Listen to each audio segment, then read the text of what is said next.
Si ka ndikuar kjo ngjarje në jetën tënde sot edhe në momentet kur ti je vetëm, në errësirë?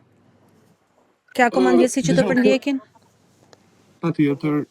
Kjo dua të ta nis nga këtu, kjo traumë ka ndikuar shumë negativisht edhe në martësisën time të parë dhe në të dytën. Kam qenë unë trëmbem shumë kur i vetëm ose në errësirë. Është një kujtesë shumë e ndjeshme për mua. E mendoj shumë, e analizoj shumë dhe këto janë gjëra që kanë zënë në fillën që nga fëmijëria ime dhe Patjetër. Është një ngjarje e papërcaktueshme, ëh? Po. Nuk është një ngjarje Është e vërtetë. e thjeshtë. Është një ngjarje që unë gjithmonë që e vogël edhe në këtë moshë kam pasur dhe kam turp që ta flas me dikë. Dhe mendoj që nuk do më kuptonte njeri. Po në marrëdhënien intime me bashkëshortin aktual, sot si ja? Mendon që e ke kaluar vështirësinë sepse ke treguar në letër që në fillimet e tua e ureje marrëdhënien seksuale, kontaktin me djemt. Sot Është e vërtetë. si është kjo gjë, kjo ndjesi me ty? Nuk është se është e shuar 100%. Unë gjithmonë jam munduar të shija. Por gjërat që kanë lënë janë më shumë të thella se unë gjithmonë ka një vend aty te frika ime, frikrat e mia më të mëdha. Por pjesa e bashkëshortit që është treguar mirëkuptues dhe është i kujdesshëm në çdo pjesë që kemi bashkë intime ose të jetës së përditshme, ndoshta më ka ndihmuar që ta kaloj në marrëdhënie. E ke folur me bashkëshortin aktual këtë ngjarje? Patjetër, sepse E ke folur? Po, e kam folur.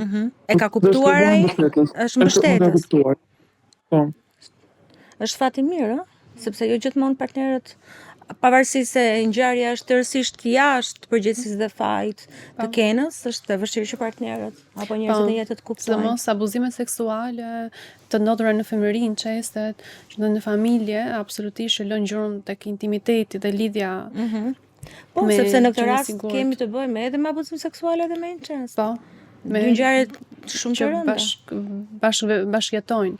Të dyja me kujtimin e kenës dhe çështja e intimitetit absolutisht është ndihmuese kur kemi një partner që e kupton, e dëgjon, pra jo në një farë mënyrë e ka lejuar veten ose ka pasur fatin të ta ketë këtë lirshmëri për ta treguar dhe më pas për të mbështetur që ta tejkaloj, për ndryshe gjurma e abuzimit edhe mungesa e pasigurisë që lë është aq e madhe sa mund të bëj një izolim të përhershëm të intimitetit për ta mbyllur atë qark dhe të mos hapet më kurrë, sepse çdo prekje, çdo kujtim intim asaj kujton traumën. Kështu absolutisht është diçka ndihmuese në këtë rast që e ka partnerin. Po. Kena sot është 40 vjeç, ëh? Po. Le të themi që kanë kaluar 30 vite nga momenti i fundit kur ajo është abuzuar seksualisht. Koha i fshin gjurmët e traumës apo mbesin aty?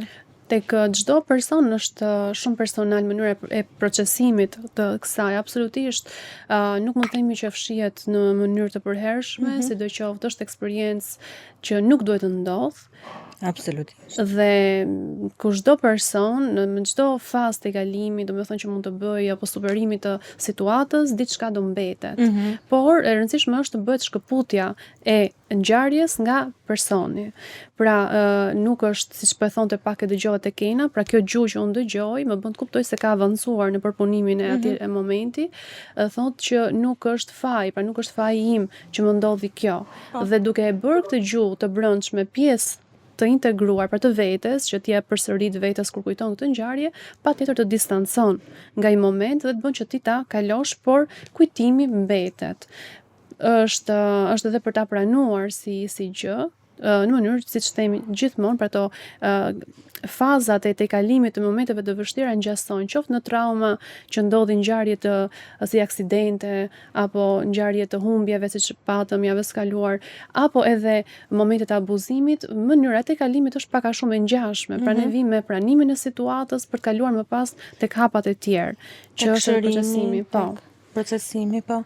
sepse ne mund të jemi edhe në mohim të asaj që ka ndodhur dhe kjo bën shumë të vështirë më pas të kalimin. Ka një moment shumë interesant të zhvillimit të historisë edhe të procesimit të gjithë kësaj gjëre që Kena e ka rrëfyer në letër është momenti kur ajo ka falur abuzuesin e saj, vllain e saj. Kena dua ti të ma tregosh dhe të ma artikulosh këtë moment të jetës tënde. Kur vendose ta falësh vllain dhe pse të erdhi kjo ndjesi për ta bërë?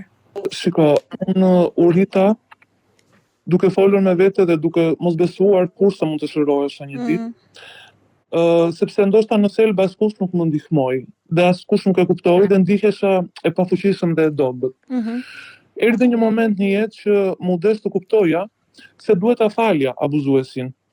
Jo vetëm se ishte njeriu afërt i familjes, por sepse vetëm kështu mund të qetësohesha dhe të shërohesha. Besimi im i madh në Zot më ndihmoi shumë që unë ta falja abuzuesin tim.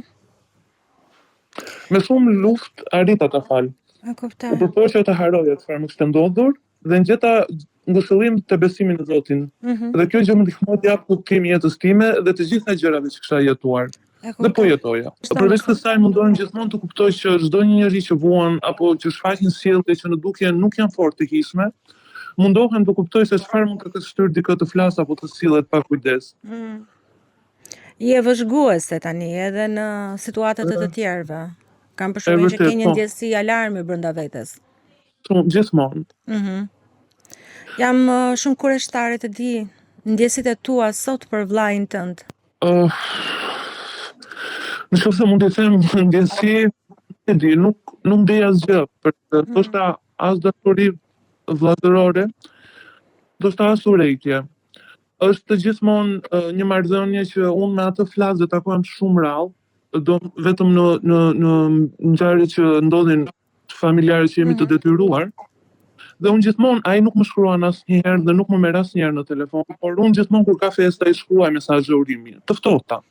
Por e bëj këtë sepse më kam gjak. Si ka ecur vllai në jetë? Si është ai sot? Di që ka pasur probleme me depresionin. Dhe ka pasur probleme në familjen e tij, por për më shumë unë asnjëherë nuk jam interesuar që ta pyes. Për sa kohë nuk keni pasur komunikim? Dhe nuk keni shumë të afërt, a ka ndërtuar ai familje? Po, ka ndërtuar familje. Prindrit e tu janë Kena sot, jetojnë? Po, jetojnë. Ke marrëdhënie të afërt me ta? Një marrëdhënie të rregullt, mund ta quaja. Po jo shumë afektive. Jo shumë afektive, sepse ndoshta ajo që kam kaluar më ka larguar me njerëzit, jo vetëm me prindrit, por me të gjithë. E kuptoj shumë mirë. Kë fajson më shumë ti sot? Vllain tënd, i cili të abuzoi, apo prindrit që nuk ishin të pranishëm aty për ta ndaluar? Mendoj që të dy palët kanë fajin atyre. Duke nisur nga vllai im i madh, që ndoshta nuk e di çfarë mund ta shtynte të bënte këtë veprim, por edhe prindrit që ndoshta nuk e kuptuan asnjëherë. Pjesën e abuzimit të vllait, sepse unë si fëmijë i jepja shenjat e mia. Dhe ndoshta të dy palët i bëj me faj. Meqense e preke këtë moment, unë dua të pyes pak Jonën. Jona, Kena thot që është përpjekur që të mos e tregoj, por tani sapo tha që unë i tregoja shenjat e mia, pra Kena tregon që indirekt tregonte shenjat e abuzimit. Është e vështirë të kuptohet një fëmijë që është abuzuar seksualisht edhe cilat mund të jenë sillet më tipike? Sidomos kur një fëmijë që është abuzuar ka frikë të tregojë, është shumë e vështirë të kuptohen, sepse e mendon gjithmonë që faji mund të jetë tek vetë personi, ose ka frikë të madhe të tregojë sepse mund të mos kuptohet, por as mund të mos besohet për të. Dhe për më tepër, prandaj incestet janë edhe më të rënda se abuzimet seksuale, sepse harta jone e besimit prishet në disa nivele, jo vetëm. Po duhet ketë edhe shumë ndjenja turpi brenda. Edhe ndjenja turpi, absolutisht. Edhe siç e thotë edhe Kena dhe sot, ka të gjuhën që është gjaku im, dhe ky është një koncept që është i brendësuar nga shoqëria, që gjëra që ndodhin në familje dhe falen dhe tejkalohen, dhe kjo bën më të vështirë atë procesin e daljes nga abuzimi. E bën më të vështirë. E bën më të vështirë, sepse je gjithmonë në kontakt, detyrohesh të jesh në kontakt, siç e thatë vetë, në pjesën e fesave apo ngjarjeve familjare, ajo detyrohet të rilidhet me të, dhe pse tha unë e kam falur dhe siç e kuptova besimi e ka ndihmuar sado të lidhet ose ta shpreh më hapur dhimbjen, nëse se ka bërë me tjëmën, me familjarët e tjerë, e ka bërë të paktën me atë që ajo beson, dhe kjo është një formë e nxjerrjes së dhimbjes që ka përjetuar. Por shumica e sjelljeve nuk janë nuk shfaqen, mund të shfaqen sidomos varet edhe në moshën kur ndodh abuzimi, kur ndodh për shumë në mosha të vogla të fëmijëve, ata mund ta shfaqin me frikë të tepërt për të qëndruar vetëm në zonë. Pra dëshiron gjithmonë praninë e një më të rriturit, dhe pse i rrituri nuk e beson, mund të shfaqet me pjesën e pagjumësisë, me pjesën e të ngrënit, mangtheve, pra çdo gjëje të cilën ata e deklarojnë me pjesën e trupit. Janë shenjat e para edhe duken, pra një prind i kujdesshëm do t'i kapte këto sinjale, por ne kemi edhe një gjë akoma më të rëndë që është mohimi i prindit, që djali nuk e bën ose të paktën ka të vështirë ta pranojë sepse nuk di se si ta zgjidh. Ashtu të duket ty. Ai të do, po ashtu të duket ty. Prandaj ja konfirmon dhe një herë kenës ose çdo personi që është abuzuar që nuk ka të drejtë ta tregojë dhimbjen dhe që ti e ke gabim. Po. Dhe kjo e bën akoma më të vështirë. Prandaj kena me zërin e saj, domethënë mënyrë se si e tregon ngjarjen, më bën të kuptoj që është një person shumë i përgjegjshëm, shumë i ndjeshëm. Pra më bën të kuptoj që është ka zhvilluar disa tipare, të cilat ndodhin zakonisht tek viktimat e abuzimit, që tregon disa sjellje të funksionit të lartë quhen ndryshe, pra gjithë këto ndjeshmëria, pjesa e forcës që tregon përgjegjshmëria, po edhe formimi intelektual, sepse ajo është shumë e realizuar. Për të mbuluar abuzimin, pra ecin sipër saj me hapa shumë më të mëdhenj që të konfirmojë edhe një herë në shoqëri, por duke mbajtur gjithmonë barrën e dhimbjes. Për të mbuluar atë lloj bëshllëku që ju ka ngelur brenda vetes. E kuptoj shumë mirë. Pra, me argumentimin që solle, do të thuash që është më e shëndetshme që në rastin e një abuzimi seksual, autori të distancohet nga viktima, pra të ketë një bllokim të marrëdhënieve, kjo do të ishte më e shëndetshme? Sidomos nëse nuk ka reflektim nga pala tjetër, ose veta viktima në këtë rast ta falë dhe të shikojë një ndryshim tek personi që ka reflektuar, e bën domethënë pjesën e ngarkimit të fajit tek vetja për të reflektuar gjithmonë, jo për të mbetur faji aktiv tek abuzuesi, por nëse nuk ka reflektim, nëse ka heshtje, nëse ka ftohtësi të madhe, do thotë që ai nuk është në gjendje ta përballet me atë që ka bërë dhe nuk e pranon. Do të thënë ka dhe abuzues. Mund të ketë një përballje, dhe unë kam frikë që këta njerëz nuk ta bëjnë me familjarët e tyre, pra me vajzat e tyre në shtëpi, sepse incesti është një shfaqje që përsëritet, domethënë është një sjellje që përsëritet, nuk ndalon. Është çrregullim. Është çrregullim, absolutisht, ka të kamufluara dhe të kombinuara me shqetësime të tjera. Pra, unë dëgjova nga Kena që në familjen e saj ka pasur grindje të vazhdueshme, që do thotë i vëllai i saj mund të ketë përjetuar çështje të tjera të aspektit psikoemocional dhe që i ka transferuar në abuzim, pra në kryen e këtyre sjelljeve të përsëritshme. Por nuk do thotë që ai vetëm sepse në këtë moment është depresiv, është larg, e shikojnë më të qetë, mund të ketë zgjidhur këtë aspekt. Pra unë jam gjithmonë dyshuese me këto raste që mund të bëhen përsëritse. Nuk e di nëse ai